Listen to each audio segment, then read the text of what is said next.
Then they filled it with straw and sent it north for the pleasure of the Delhi Sultan. There was nothing particularly special about the battle without a name, or about the head. In those days, battles were commonplace affairs, and naming them was a thing a lot of people didn't bother with.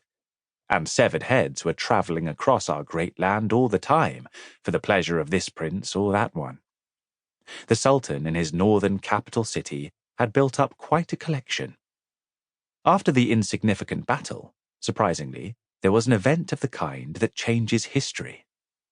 The story goes that the women of the tiny, defeated kingdom, most of them recently widowed as a result of the no-name battle, left the fourth-rate fortress after making final offerings at the fifth-rate temple, crossed the river in small boats, improbably defying the turbulence of the water, walked some distance to the west along the southern bank, and then lit a great bonfire and committed mass suicide in the flames. Gravely, without making any complaint, they said farewell to one another and walked forward without flinching.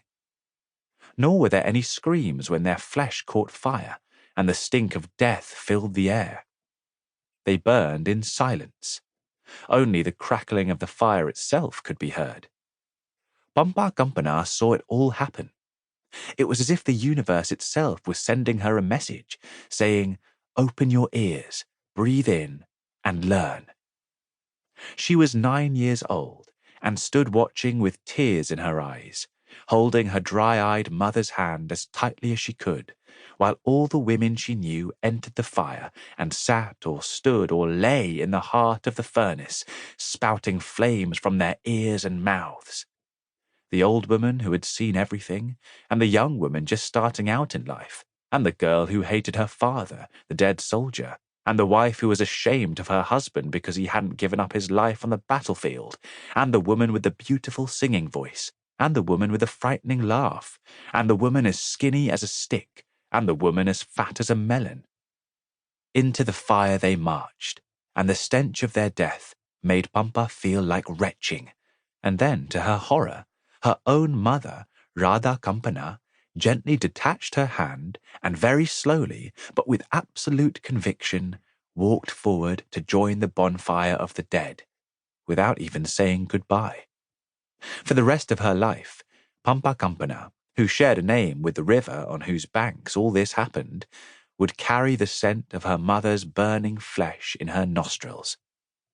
The pyre was made of perfumed sandalwood, and an abundance of cloves and garlic and cumin seeds and sticks of cinnamon had been added to it, as if the burning ladies were being prepared as a well-spiced dish to set before the Sultan's victorious generals for their gastronomic delight. But those fragrances, the turmeric, the big cardamoms, and the little cardamoms too, failed to mask the unique cannibal pungency of women being cooked alive, and made their odour, if anything, even harder to bear. Bumpa Kampana never ate meat again, and could not bring herself to remain in any kitchen in which it was being prepared. All such dishes exuded the memory of her mother, and when other people ate dead animals, Bumpa Kampana had to avert her gaze.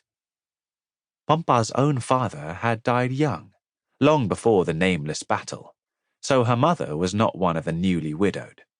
Arjuna Kampana had died so long ago that Bumpa had no memory of his face.